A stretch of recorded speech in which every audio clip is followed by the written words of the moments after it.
Shalom jemaat yang terkasih di dalam Tuhan.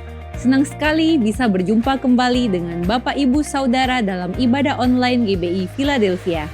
Di ibadah hari ini, kita akan melaksanakan perjamuan kudus setelah pemberitaan firman Tuhan.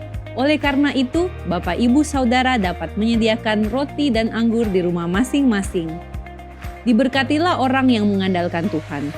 Bagi Bapak Ibu Saudara yang membutuhkan dukungan doa, konseling, layanan baptisan, penyerahan anak, pemberkatan nikah, layanan kedukaan, dan rindu bergabung dalam komunitas rukun, serta membutuhkan saran medis, saudara dapat menghubungi layanan hotline GBI Philadelphia Blessing Family melalui chat di nomor WhatsApp berikut ini. Tim profetik dan tim dokter gereja kita siap melayani saudara. Mari bawa persembahan yang terbaik bagi rumah Tuhan. Saudara dapat melakukan transfer bank melalui mobile banking atau internet banking ke nomor rekening berikut ini. Gereja kita sangat rindu melihat generasi muda terus bertumbuh dalam pengenalan akan Tuhan. Oleh karena itu, mari ajak anak saudara untuk bergabung di komunitas yang sesuai dengan usia mereka, di antaranya kids, teens, youth, dan profesional. Dapatkan info selengkapnya melalui akun sosial media berikut ini. Jangan lupa like, share, and subscribe YouTube channel Media Pustaka Berkat agar saudara bisa menerima informasi penting seputar kegiatan gereja kita. Sesaat lagi ibadah akan dimulai. Fokuskan hati dan pikiran kita untuk menerima jamahan Tuhan. Tuhan Yesus memberkati.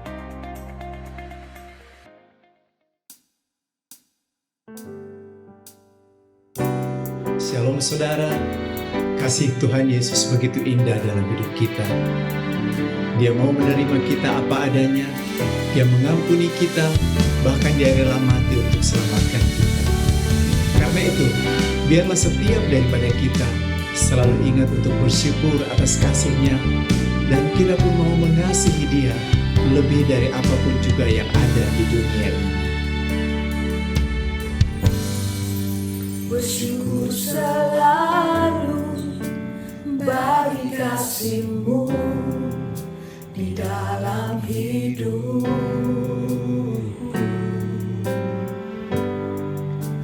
Takkan ku ragu atas rencana-Mu untuk masa depanku. Sebagai Bapa yang baik, takkan pernah Kau melupakanku. Sebagai Bapa yang sangat baik, takkan pernah Kau meninggalkanku. Bukan menari dan bersuka karena-Mu, oh Yesusku, dan bukan minum air-Mu bagai rusa rindu. Selalu ku hidup dalam-Mu dan hidup-Mu di dalam-Ku, oh Yesusku, sangat ku cinta.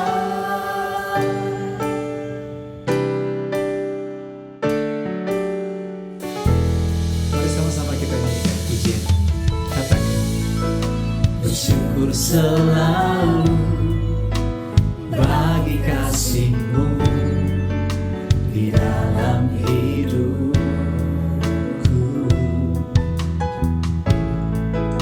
Tak akan ku ragu atas rencana-Mu untuk masa depanku. Sebagai Bapa yang baik, takkan pernah Kau melupakanku. Oh, sebagai Bapa yang sangat baik, takkan pernah Kau meninggalkanku.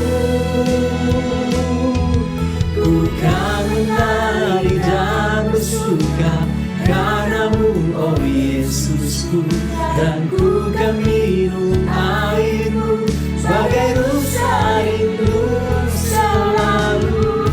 Ku hidup dalammu dan hidupmu di dalamku, oh Yesusku.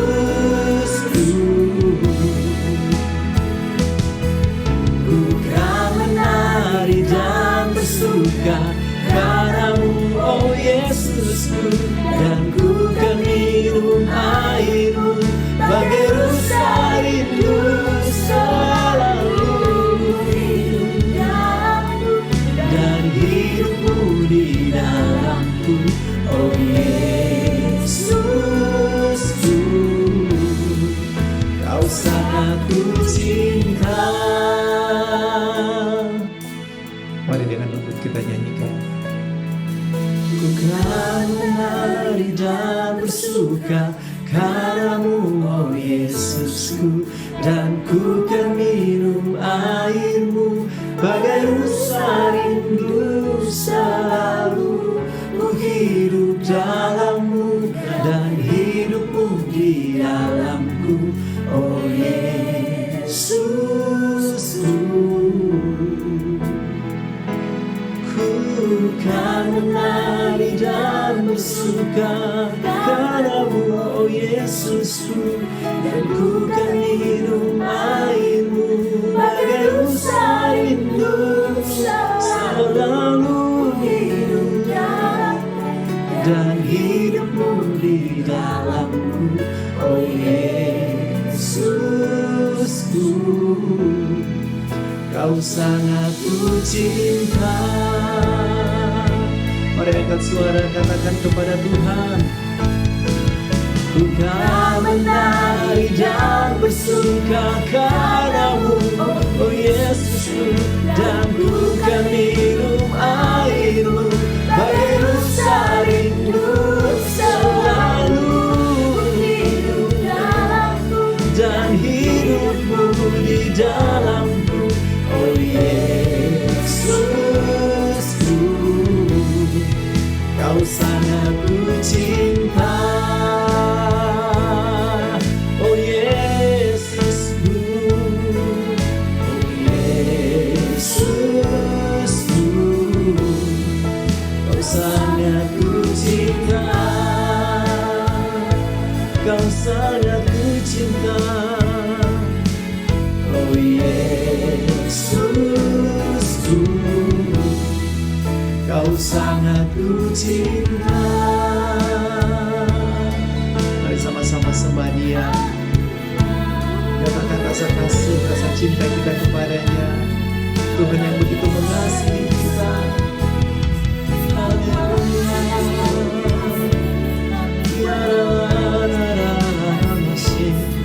Kami mengasihi Engkau Tuhan, sebab Engkau yang lebih mengasihi.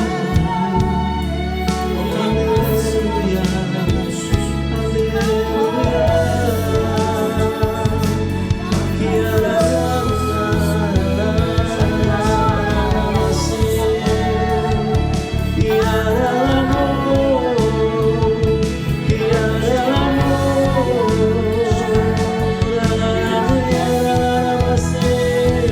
Kasih-Mu sempurna, tiada terbatas, tiada berakhir, kekal selamanya.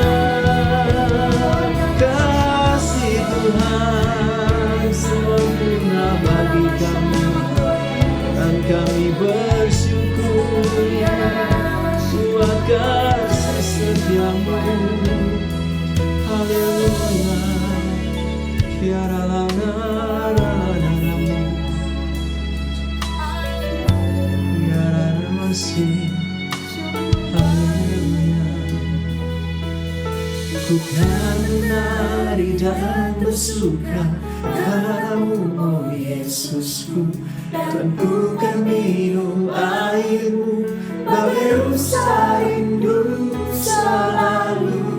Ku hidup dalammu dan hidupmu di dalamku, oh Yesus.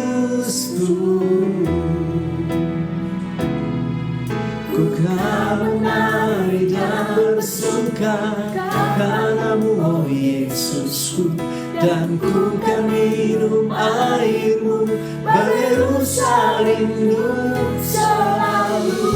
Ku hidup dalam-Mu dan hidup-Mu di dalam-Ku, oh Yesusku, Kau sangat ku cinta. Sekali lagi dengan segenap hati, mari nyanyikan sama-sama. Ku kan menari dan bersuka karena-Mu, oh Yesusku, dan ku kan minum air-Mu, berusaha rindu selalu. Ku hidup dalam-Mu dan hidupku di dalam-Mu, oh Yesusku,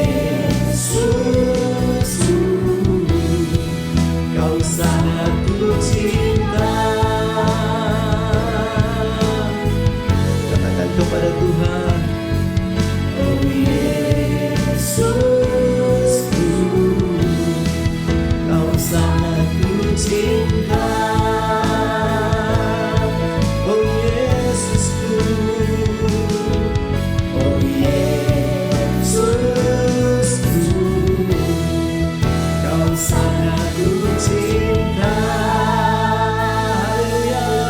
Berikan sorak-sorai yang terbaik bagi Tuhan. Haleluya.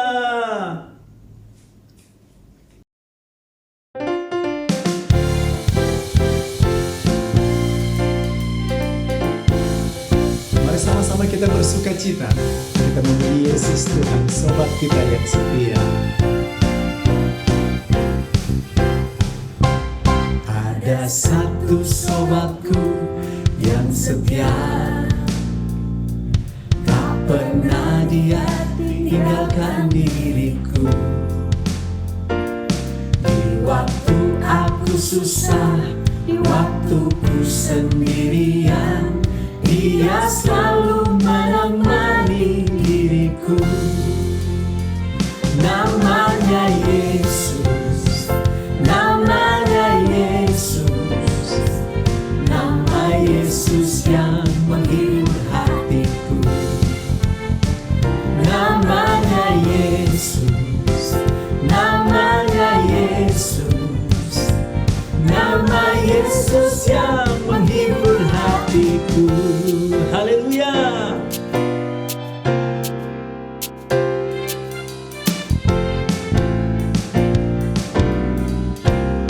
Sekali lagi. Ada satu sobatku yang setia, tak pernah dia tinggalkan diriku. Di waktu aku susah, di waktuku sendirian, Dia selalu menemani diriku. Siapa namanya? namanya Yesus. Amin. Namanya Yesus, nama Yesus yang menghibur hatiku. Katakan, namanya Yesus, namanya Yesus, nama Yesus yang menghibur hatiku. Namanya Yesus. Namanya Yesus. Amin. Namanya Yesus. Nama Yesus yang menghibur hatiku.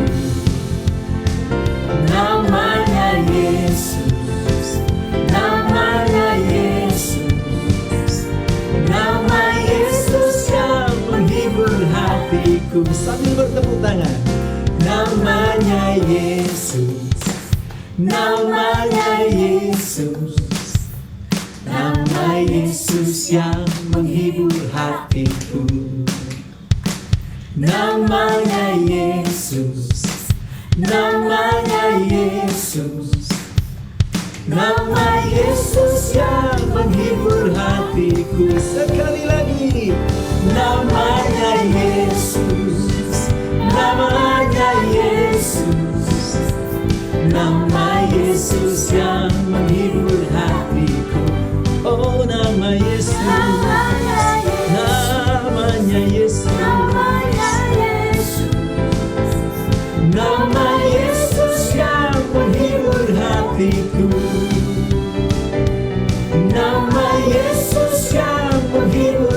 hatiku. Sekali lagi katakan, nama Yesus yang menghibur hatiku. Kasih tepuk tangan buat Tuhan Yesus. Haleluya, haleluya. Terpuji namamu Yesus.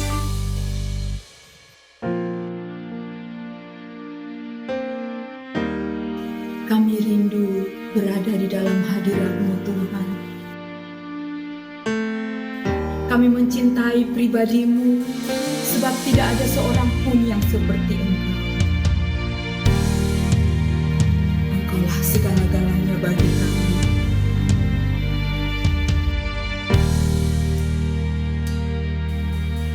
Aku ingin memiliki hati yang seperti-Mu. Aku rindu mengasihi seperti Kau mengasihiku. Biar ku memuliakan nama-Mu seumur hidupku dan mengasihi-Mu hari ini lebih dari yang lalu. Biar ku menyenangkan hati-Mu sepanjang hayatku. Yesus, ku cinta selamanya.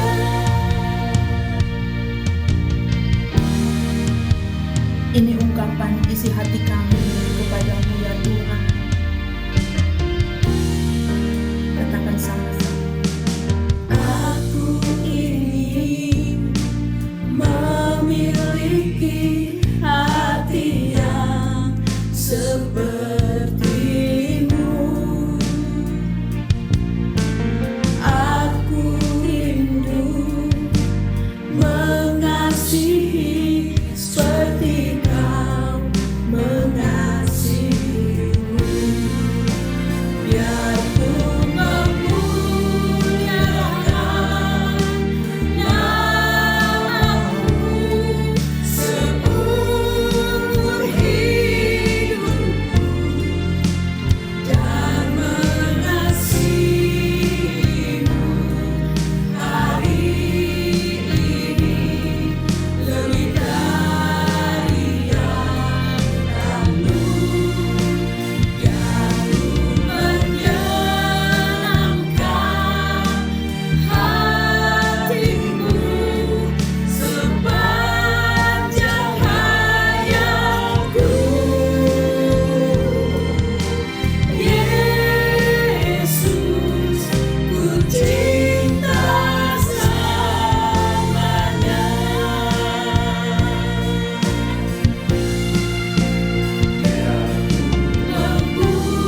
Memuliakan nama-Mu seumur hidupku dan mengasihi-Mu hari ini lebih dari yang lalu.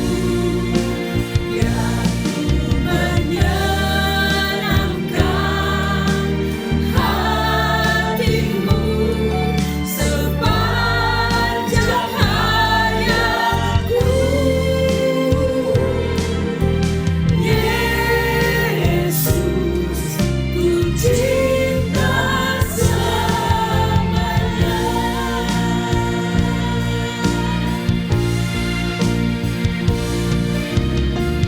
Biar kami menyenangkan hati-Mu Tuhan sepanjang hayat hidup kami, seumur hidup kami, dan biar kami mengasihi Engkau untuk selama-lamanya.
Shalom, jemaat yang dikasihi Tuhan. Senang sekali bisa berjumpa kembali dalam ibadah online GBI Philadelphia Blessing Family. Saya percaya firman Tuhan hari ini akan menjadi berkat bagi saudara semua. Mari siapkan hati saudara semua sebelum mendengar firman Tuhan. Dan kita sembahyang bersama-sama. Bapa di surga, kami bersyukur untuk hari yang luar biasa ini. Kami bersyukur karena kami bisa masuki tahun yang baru Tuhan. Terima kasih untuk anugerah-Mu, kebaikan-Mu dalam kehidupan kami. Hari ini kami akan dengar firman-Mu, firman yang hidup, yang kuat, yang sanggup mengubahkan dan memulihkan keadaan kami semua. Urapi hamba-Mu semua Tuhan. Dan urapi kami semua juga yang hadir, yang mendengarkan dimanapun kami berada Tuhan. Terima kasih untuk hari ini. Di dalam nama Tuhan Yesus Kristus, kami sudah berdoa dan bersyukur untuk semuanya ini. Umat Tuhan yang percaya dan siap diberkati Tuhan, katakan sama-sama, amin. Baik, Bapak Ibu, saudara sekalian, hari ini saya ingin berbagi firman Tuhan dengan judul Pertumbuhan Rohani yang Alamiah. Mari kita sama-sama ayat firman Tuhannya, Efesus pasal 4 ayat yang ke-15. Firman Tuhan katakan, tetapi dengan teguh berpegang kepada kebenaran di dalam kasih, kita bertumbuh di dalam segala hal ke arah Dia, Kristus yang adalah kepala. Saudara, tema tahunan GBI Philadelphia tahun ini adalah tahun pertumbuhan dan penuaian. Saya berdoa agar Anda semua mengalami hal ini, saudara sekalian. Dan saya pun yakin kerinduan Tuhan kepada kita semua anak-anaknya untuk kita terus bertumbuh di dalam Dia. Bapak Ibu, tidak ada orang tua yang ingin melihat anaknya ketika lahir dan terus menjadi bayi, saudara. Dan demikian juga dengan Tuhan. Tuhan menginginkan kita untuk tidak hanya menjadi bayi-bayi rohani, tetapi atau semacam kayak kanak-kanakan dalam rohani. Tetapi kerinduan Tuhan supaya kita semua bertumbuh menjadi dewasa dalam hal rohani, saudara sekalian. Kalau Anda baca Efesus 4 ayat 13, firman Tuhan dengan jelas menyatakan sampai kita semua telah mencapai kesatuan iman dan pengetahuan yang benar tentang anak Allah, kedewasaan penuh dan tingkat pertumbuhan yang sesuai dengan apa? Kepenuhan Kristus. Anda perhatikan kerinduan Tuhan kita untuk kedewasaan penuh. Kolose 4 ayat 12 menyatakan dengan jelas sekali firman Tuhan katakan demikian. Supaya kamu berdiri teguh sebagai orang-orang yang dewasa dan yang berkeyakinan penuh dengan segala hal yang dikehendaki Allah. Saya mau bertanya sama saudara. Sudah berapa lama Anda menjadi pengikut Kristus? 1 tahun? 2 tahun? 5 tahun? 10 tahun? 20 tahun mungkin? Pertanyaannya, apakah kita semakin dewasa dalam hal rohani? Atau kita masih seperti kayak kanak-kanak? Jangan sampai Anda ikut Tuhan, tapi karakter hidupmu tidak pernah berubah. Dulu sebelum bertobat, belum kenal Tuhan, suka maki-maki orang dengan kata-kata yang kotor, kata-kata yang kasar. Sekarang masih suka bicara kotor, saudara. Malah lebih parah. Wah, saya yakin itu belum dewasa, saudara-saudara rohani. Atau Anda mudah ngambek seperti anak kecil, saudara sekalian. Lupa dikasih selamat sama pemimpin Anda, langsung tidak mau ke gereja. Saya kira itu masih kekanakan rohani. Atau Anda mudah sekali goyah dan terombang-ambing serta terbawa arus. Ikut Tuhan, tapi masih juga percaya kepada dukun-dukun, saudara sekalian. Saudara, ternyata begini, saudara. Lamanya seseorang menjadi Kristen bukanlah jaminan bahwa ia juga dewasa secara rohani. Karena untuk menjadi dewasa rohani dibutuhkan hati yang mau belajar dan iman yang mau terus bertumbuh di dalam Tuhan. Saya ingin mengambilkan sebuah analogi daripada tumbuhan. Kalau kita belajar, ternyata tumbuhan itu bertumbuh, saudara, karena beberapa faktor. Dijelaskan sih ada faktor eksternal dan faktor internal. Atau faktor luar dan faktor dari dalam. Kalau faktor luar ada nutrisi dapat, air yang cukup, cahaya yang cukup, kelembapan, suhu yang bagus. Itu semua dari faktor luar. Tapi kalau faktor dalam, sifat genetiknya tentunya ada. Atau ada hormon-hormon yang tumbuh di dalam tumbuhan itu tersebut. Kalau kita lihat tanaman, ia bisa bertumbuh secara alamiah dan itu pun semestinya kita bisa lakukan dalam pertumbuhan rohani kita. Nah, itulah sebabnya hari ini saya mau jelaskan dari prinsip tumbuhan yang bertumbuh secara alamiah ini, prinsip pertumbuhan yang rohani pun bisa secara alamiah. Saya mengambil dan saya memformulakan dalam beberapa poin hari ini, saudara sekalian. Yang pertama adalah begini, prinsip pertumbuhan rohani yang alamiah adalah pertama, kita harus memiliki wadah yang baik. Tanaman kalau mau tumbuh harus punya wadah yang baik. Ya, ibarat tanah yang baik, saudara sekalian. Contoh seperti kelembapannya harus bagus, unsur-unsur tanahnya harus bagus dan sebagainya. Next slide, kalau Anda baca juga perumpamaan tentang benih yang ditabur, ya dalam Matius pasal 13, 18 sampai 23, saudara sekalian. Maka dengan hal ini bisa kita lihat jelas sekali bahwa untuk bertumbuh dibutuhkan wadah yang baik, tanah yang baik. Matius 13 tadi ayat 8 bilang begini, dan sebagian jatuh di tanah yang baik lalu berbuah. Ada yang 100 kali lipat, ada yang 60 kali lipat, ada yang 30 kali lipat, saudara sekalian. Kalau wadahnya tidak bagus, tanaman tersebut pasti mati. Anda butuh wadah yang baik, lingkungan yang tepat untuk bertumbuh, komunitas yang tepat untuk Anda bisa bertumbuh. Artinya begini, Anda butuh gereja lokal untuk Anda bisa bertumbuh, saudara sekalian. Mazmur 92 ayat 14 sampai 15 bilang begini, mereka yang ditanam di bait Tuhan akan bertunas di pelataran Allah kita. Pada masa tua pun mereka masih berbuah, menjadi gemuk dan segar. Wow. Sekarang saudara sekalian saya perhatikan begini. Banyak orang bebas mengikuti beberapa gereja di hari Minggu. Karena mereka bisa melihat, menonton secara online di media sosial. Mungkin di YouTube dan lain-lain sebagainya. Tapi saya mau sampaikan ini poin penting. Anda harus belajar untuk tertanam di sebuah gereja lokal tentunya saudara sekalian. Di samping itu saudara sekalian, wadah yang baik itu berbicara juga tentang komunitas Anda, pergaulan kita. Pergaulan kita itu sangat penting sekali. Perhatikan saudara, kesalahan dalam menentukan pergaulan akan berpengaruh kepada kehidupan kerohanian Anda. Kalau Anda berkumpul dengan orang-orang yang sinis, orang-orang yang skeptis, penuh dengan keluhan, kepahitan, sakit hati, itu tidak akan pernah membangun apapun dalam hidup kerohanian saudara. Kalau Anda bergaul dengan pembohong, maka Anda akan cenderung juga nanti akan bisa berbohong, saudara sekali. Amsal 12 ayat 26 menyatakan demikian. Orang benar mendapati tempat pengembalaannya, tetapi jalan orang fasik menyesatkan mereka sendiri, saudara sekalian. Kita boleh bergaul dengan siapa saja. Tapi firman Tuhan mengingatkan kita harus memilih orang yang akan mempengaruhi pola pikir kita, kerohanian kita. Dan saudara harus lebih sortir atau harus memilah.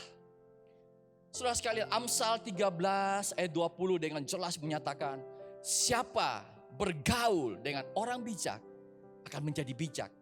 Tetapi siapa berteman dengan orang bebal menjadi malang, saudara sekalian. Kalau kau bergaul dengan orang bijak, maka kau juga akan menjadi orang bijak, saudara sekalian. Alkitab dengan jelas 1 Korintus 15 ayat 33 menekankan dengan sangat keras lagi, saudara malah. Janganlah kamu sesat. Wih, keras kan seolah-olah saudara. Tapi ini penting karena memang benar saudara. Pergaulan yang buruk merusakkan kebiasaan yang baik. Jadi Pak Rudi bagaimana saya harus bergaul? Ya saudara harus bisa memilih saudara sekalian. Saya ibaratkan seperti begini. Contoh di rumah kita ada pagar, ada halaman, ada ruang tamu, ada ruang keluarga, ada kamar tidur kita. Contoh umpamanya ada tamu ya. Ting tong. Mbok siapa yang datang? Oh tukang pos. Masuk ke mana saudara? Kan gak mungkin ke kamar kita. Paling apa? Di pagar Anda terima posnya. Ting tong. Siapa mbok? Oh Pak RT yang datang. Masuk ke mana? Mungkin masuk sampai ke ruang tamu kita. Ting tong. Siapa yang datang mbak? Oh teman baik yang suka arisan. Wah ini kemungkinan bisa masuk sampai di ruang keluarga kita.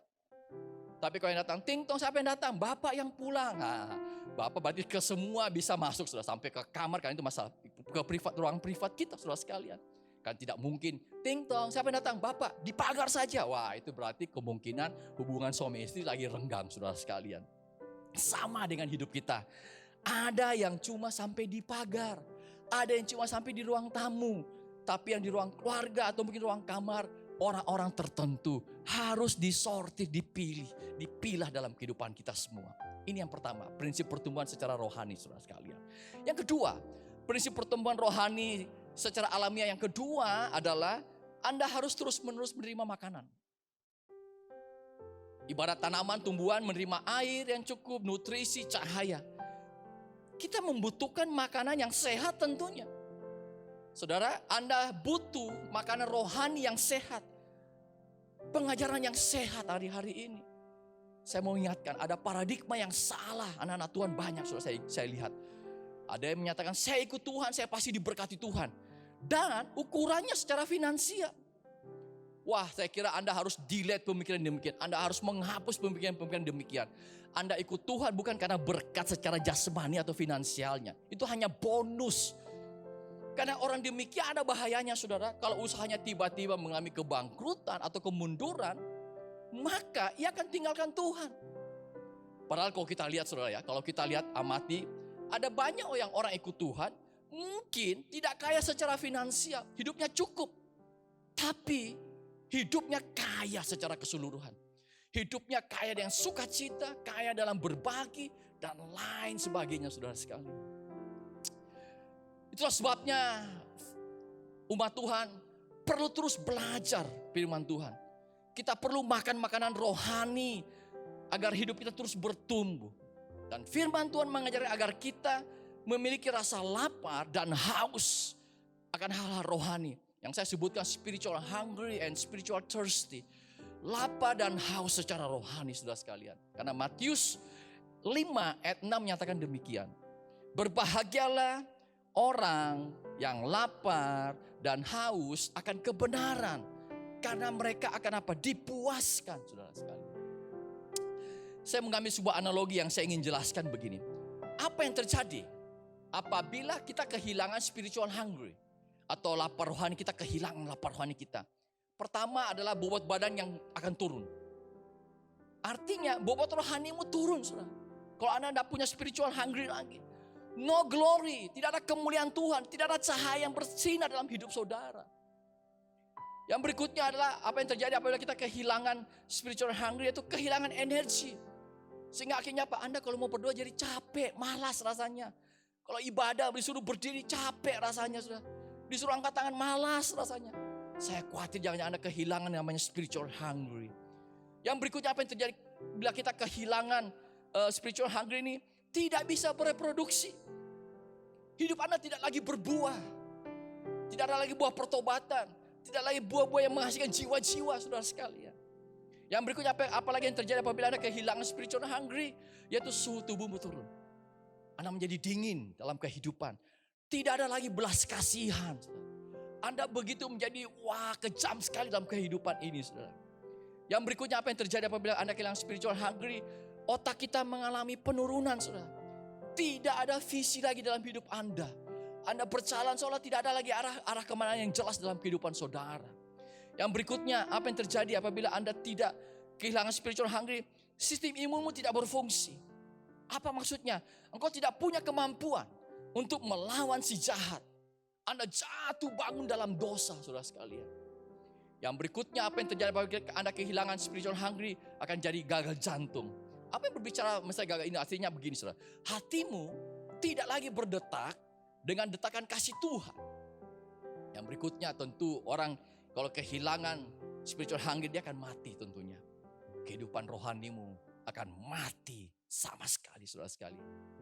Saya mau menggambarkan lagi apa yang terjadi ketika kita kehilangan yang namanya spiritual thirsty. Haus rohani. Apa yang terjadi, saudara? Orang akan mengalami dehidrasi. Orang kalau tidak pernah minum tentu akan dehidrasi, saudara. Artinya Anda merasa kering secara rohani. Anda gak bisa beri lagi sesuatu kepada hidupmu kepada orang lain. Yang berikutnya Anda akan kehilangan garam. Anda lagi tidak menjadi garam dunia. Bukan menjadi problem solver. Bukan Anda lagi menjadi pemecah masalah kehidupan bagi orang lain. Tapi Anda menjadi problem maker. Anda menjadi pembuat masalah dalam hidup orang. Ribut sana sini, saudara sekalian. Ribut sama mertua, ribut sama saudara, ribut sama pelayan. Wah, yang membuat kacau semuanya. Apa yang terjadi ketika kehilangan spiritual thirsty?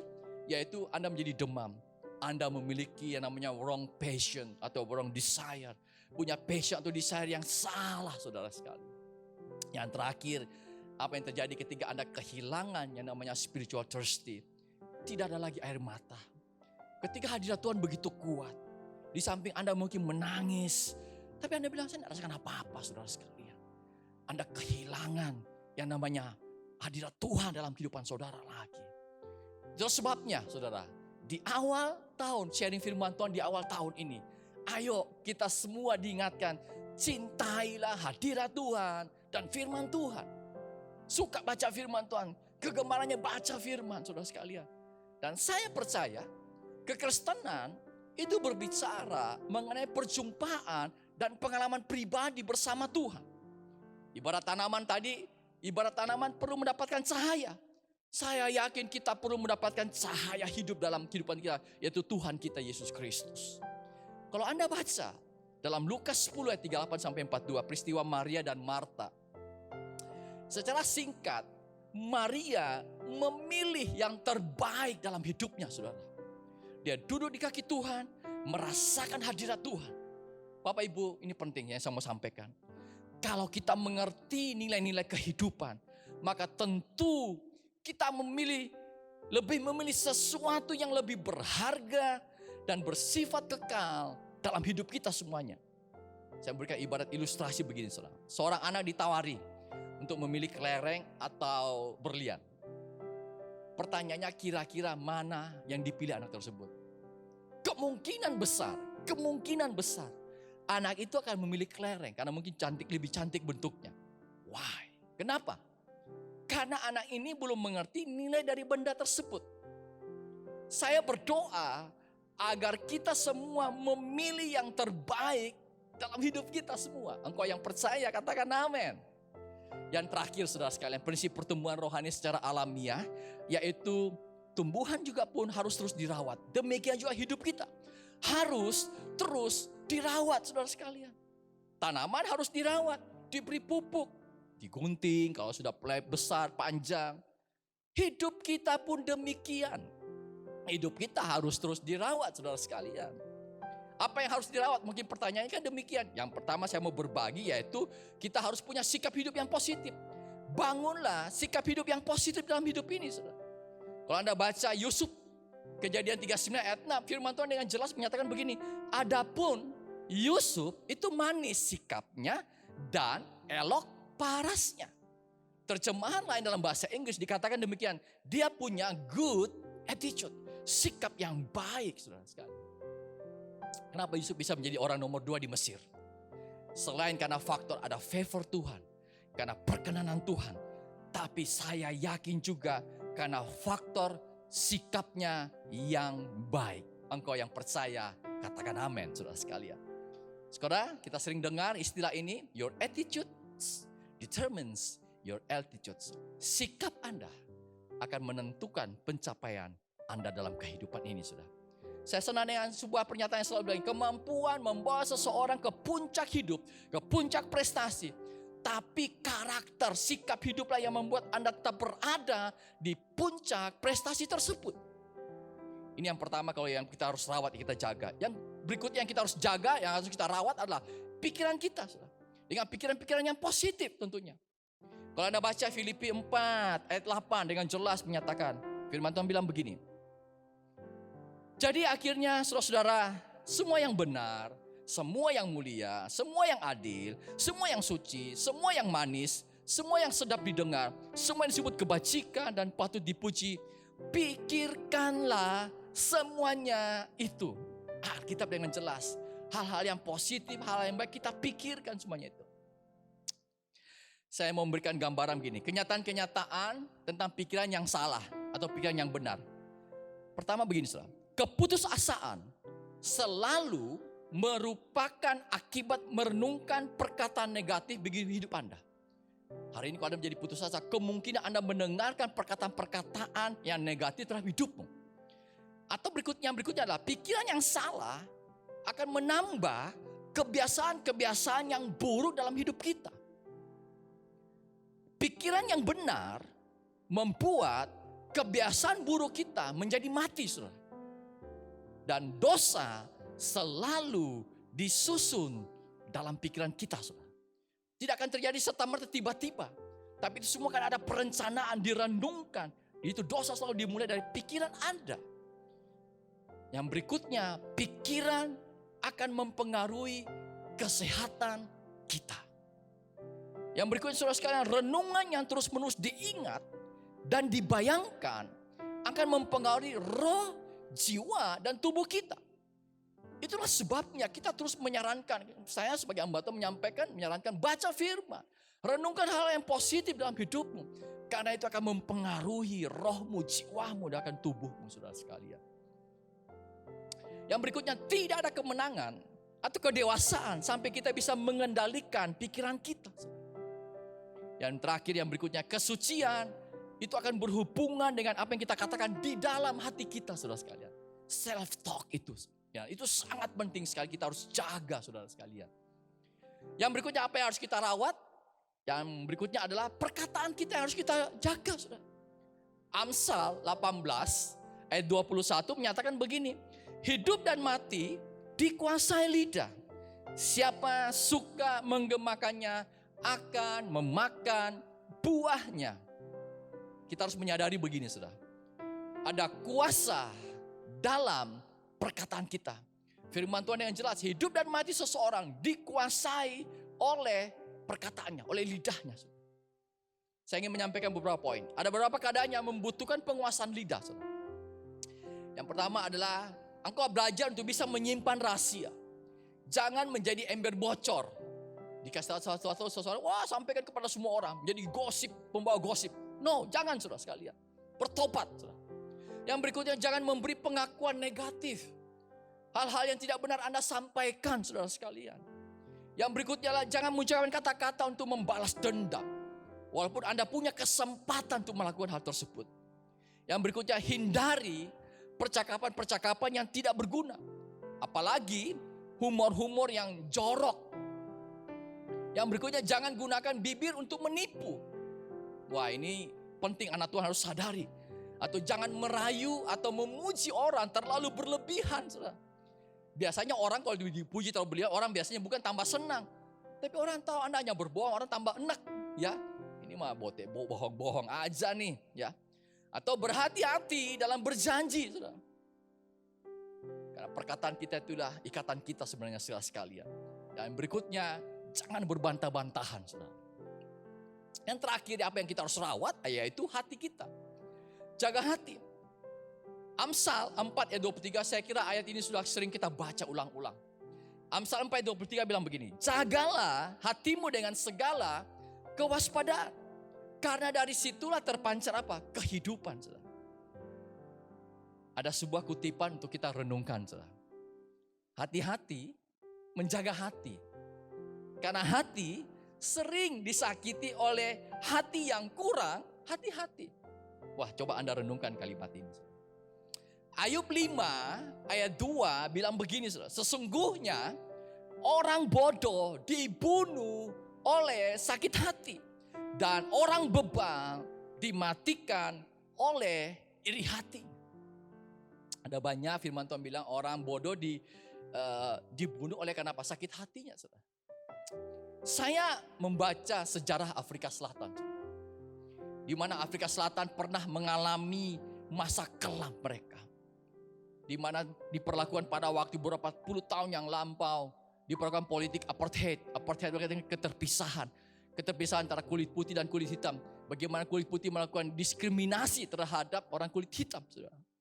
Dan tokoh yang sangat terkenal sebagai tokoh untuk menolak diskriminasi tersebut adalah Nelson Mandela. Dia sempat dipenjara berpuluh-puluh tahun, saudara, karena dia menjadi aktivis menentang apartheid ini. Saudara. Dan dia setelah dipenjara sekian lama, dia akhirnya bebas. Di tahun 1994, dia terpilih sebagai presiden Afrika Selatan. Saudara. Karena waktu dia ikut pemilu. Secara ajaib dia terpilih. Dan apartheid pun menjadi runtuh, saudara sekalian. Dan Nelson Mandela ingin melakukan rekonsiliasi besar-besaran, saudara. Supaya luka-luka yang pernah terjadi di negara tersebut bisa disembuhkan. Satu kali, saudara. Di ruang sidang pengadilan, saudara. Mereka-mereka yang pernah membunuh itu diadili. Salah satunya adalah salah seorang polisi, pemimpin polisi yang bernama Mr. Van der Broek. Dan di dalam sidang pengadilan itu ada seorang wanita tua yang berumur 70 tahun. Di raut wajahnya nampak kesedihan yang begitu mendalam. Karena ternyata anaknya dan suaminya dibunuh oleh Van der Broek secara kejam. Van der Broek terbukti bersalah oleh pengadilan. Dan hakim yang memimpin bertanya kepada ibu tua ini, kira-kira apa yang pantas dilakukan kepada Mr. Van der Broek? Pengadilan mengizinkan permintaanmu. Wanita tua ini berdiri dan dia menyampaikan, Bapak Hakim, ada 3 hal yang saya ingin minta agar Van der Broek lakukan atau Van der Broek tahu. Yang pertama dia katakan, saya ingin Van der Broek membawa saya ke tempat di mana suami saya dibunuh. Karena suaminya dibunuh, dibakar hidup-hidup, saudara. Anaknya ditembak lalu dibakar hidup-hidup juga, saudara. Dan saya pingin suami saya, debunya saya dibawa ke tempat tersebut dan debunya saya pingin kumpulkan. Dan saya pingin menguburkannya secara terhormat. Yang kedua saya minta kepada Van der Broek bahwa karena saya sudah tidak punya keluarga lagi, tidak punya anak, tidak punya suami. Dan saya tidak punya sanak famili lagi. Saya pingin Van der Broek menjadi anak saya. Wow. Dan saya minta kepada dia agar datang 2 kali sebulan ke ghetto. Ghetto itu apa, saudara? Perumahan orang kulit hitam. Ya, di sana dia harus tinggal seharian dan saya bisa mencurahkan apa yang kasih yang saya miliki kepada dia. Dan yang terakhir dia sampaikan, permintaan yang saya yang terakhir adalah saya ingin Van der Broek mengetahui bahwa saya bisa memberikan maaf kepada dia karena Tuhan telah mengampuni hidupnya. Wow, saudara. Dan dia bilang, hakim yang terhormat, saya diizinkan untuk pergi ke tempat pesakitan atau terdakwa Van der Broek. Saya ingin memeluk dia.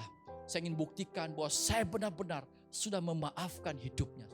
Dan kemudian dia ditenteng. Waktu dia ditenteng ketemu Van der Broek, dia peluk Van der Broek, saudara sekalian.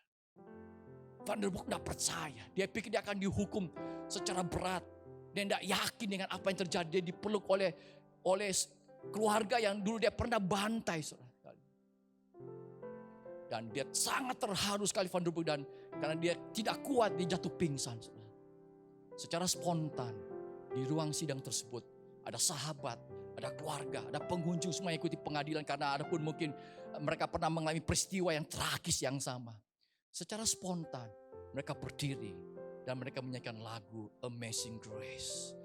Amazing Grace, how sweet the sound. Wow, ruang pengadilan pada waktu dipenuhi dengan hadirat Tuhan, saudara. Terjadi rekonsiliasi besar-besaran, saudara. Dan hadirat Tuhan begitu kuat menjamah orang-orang yang mendengarkan semuanya. Listen, dengar saudara. Saya pernah membaca sebuah penelitian. Tindakan apa yang bisa mengubahkan hidup seseorang? Salah satu penelitian tersebut bilang begini, kasih, love. Saya percaya wanita ini mampu menjaga hatinya dengan segala kewaspadaan. Amsal 4 dia lakukan dalam hidupnya sehingga dia bisa menjaga kehidupannya, saudara. Doa saya di awal tahun ini Anda bisa merawat hidup Anda. Jaga hatimu, jaga perkataanmu, jaga pikiranmu, jaga sikap Anda. Baik kepada sesama bahkan kepada Tuhan, saudara sekalian. Saya enggak perpanjang firman Tuhan. Tapi biar kita semua di tahun 2022 ini mengalami pertumbuhan rohani yang luar biasa dalam hidup saudara. Mengalami lompatan yang besar terjadi dalam hidup saudara semuanya. Dan biar kita semua bisa mengalami pertumbuhan rohani yang luar biasa tersebut, kita harus memiliki wadah yang baik, tanah yang baik. Harus terus menerima makanan-makanan dalam kehidupan kita. Firman Tuhan yang kita serap terus, baca terus, saudara. Dan terus kita rawat sikap hidup kita, pikiran yang dijaga, perkataan yang dijaga, hati yang dijaga, saudara sekalian. Tuhan memberkati semuanya. God bless you. Dan izinkan saya menyampaikan Happy New Year juga. Mari kita berdoa sama-sama. Kita sembahyang bersama-sama di awal tahun ini. Bapa di surga, hamba-Mu bersyukur sudah menyampaikan firman-Mu. Hamba percaya firman hari ini menjadi rema, menjadi kekuatan dalam kehidupan kami semua. Bagi umat-Mu dimanapun kami semua yang mendengarkan firman Tuhan. Kami ingin bertumbuh secara dewasa dalam kepenuhan Kristus dalam kehidupan kami, Tuhan. Kami belajar punya komunitas yang baik. Kami belajar tertanam dalam sebuah gereja lokal yang membuat kami bisa bertumbuh, Tuhan. Dan kami juga belajar untuk terus baca firman, merenungkan firman dalam kehidupan kami. Dan Tuhan, yang terpenting adalah sikap kami yang kami harus jaga. Sikap yang positif. pikiran yang positif yang dijaga, perkataan yang dijaga, hati kami yang dijaga Tuhan. Dan terima kasih untuk hari ini. Berkati semua umat-Mu. Bersamamu kami yakin bisa melewati tahun 2022 oleh karena favor, oleh karena anugerah Tuhan. Terima kasih untuk hari ini Tuhan. Di dalam nama Tuhan Yesus Kristus, kami sudah berdoa dan bersyukur untuk semua ini. Umat Tuhan yang percaya sekali katakan sama-sama saya, amin.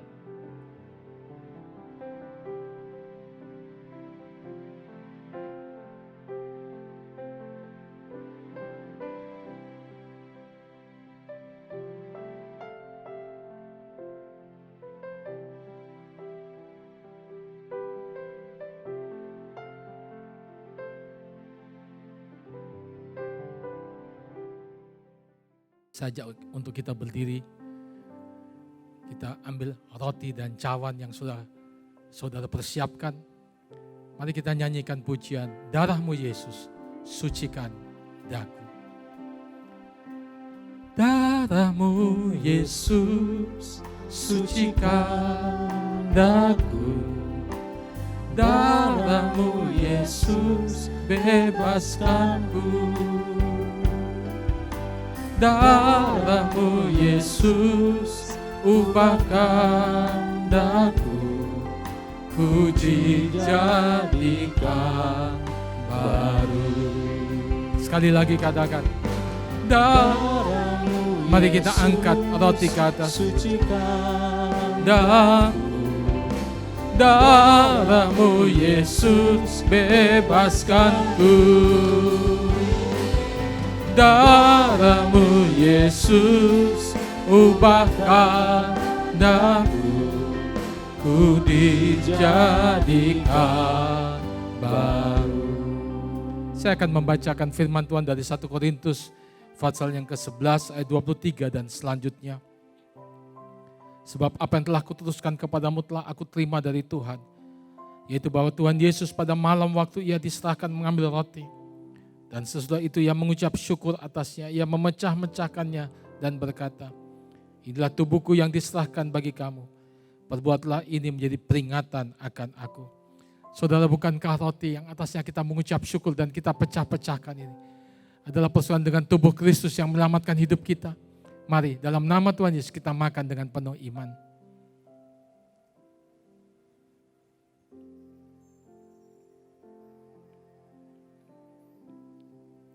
Kita angkat cawan ke atas. Waktu kita masuk dalam perjamuan kudus, kita dipersekutukan dengan tubuh dan darahnya. Oleh anugerah karya salib Kristus, kita diselamatkan. Kita memperoleh kehidupan kekal. Itu sebabnya kita bersyukur, saudara. Kita berterima kasih kepada Tuhan. Darah-Mu Yesus, sucikan daku. Darah-Mu Yesus, bebaskanku. Darah-Mu Yesus, ubahkan daku, ku dijadikan baru. Demikian juga ia mengambil cawan sesudah makan lalu berkata, cawan ini adalah perjanjian baru yang dimeteraikan oleh darahku. Perbuatlah ini setiap kali kamu meminumnya menjadi peringatan akan aku. Sebab setiap kali kamu makan roti ini dan minum cawan ini, kamu memberitakan kematian Tuhan sampai ia datang. So, bukankah cawan yang atasnya kita mengucap syukur ini adalah persoalan dengan darah Kristus yang menyucikan hidup kita, memeteraikan kita, bahkan oleh bilur-bilurnya sakit penyakit kita disembuhkan. Mari dalam nama Tuhan Yesus kita minum.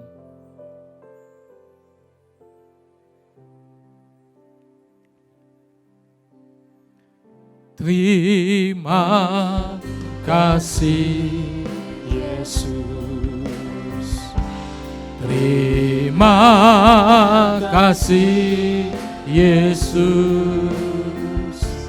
Puji syukur hanya bagimu, ya Allahku, ya Tuhanku. Terima kasih Yesus. Terima kasih Yesus, puji syukur hanya bagimu. Terima kasih Yesus. Terima kasih Yesus. Mari kita katakan, terima kasih Yesus, puji syukur hanya bagimu, ya Allahku, ya Tuhanku. Terima kasih Yesus. Terima kasih Yesus, puji syukur hanya bagimu. Terima kasih Yesus. Puji syukur hanya bagimu. Terima kasih Yesus.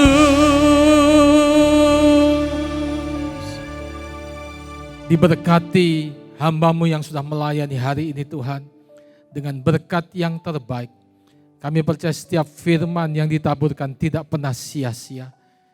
Memberkati juga semua yang sudah melayani hari ini. Semua jemaat Tuhan juga diberkati oleh Tuhan. Kasih anugerah Tuhan berlimpah-limpah. Diberkati secara pribadi, keluarga, kesehatan, keuangan, seluruh persembahan yang umat-Mu telah berikan untuk perluasan kerajaan-Mu Tuhan. Lewat gereja-Mu diberkatilah. Karena kami percaya apa yang kami tabur tidak pernah sia-sia. Akan ada pelipat gandaan. Diberkati kesaksian hidup saudara. Diberkati seluruh pelayanan saudara. Tetap setia mengasihi melayani Tuhan Yesus. Sampai Dia datang untuk kedua kalinya dan kita semua masuk dalam kemuliaan surgawi.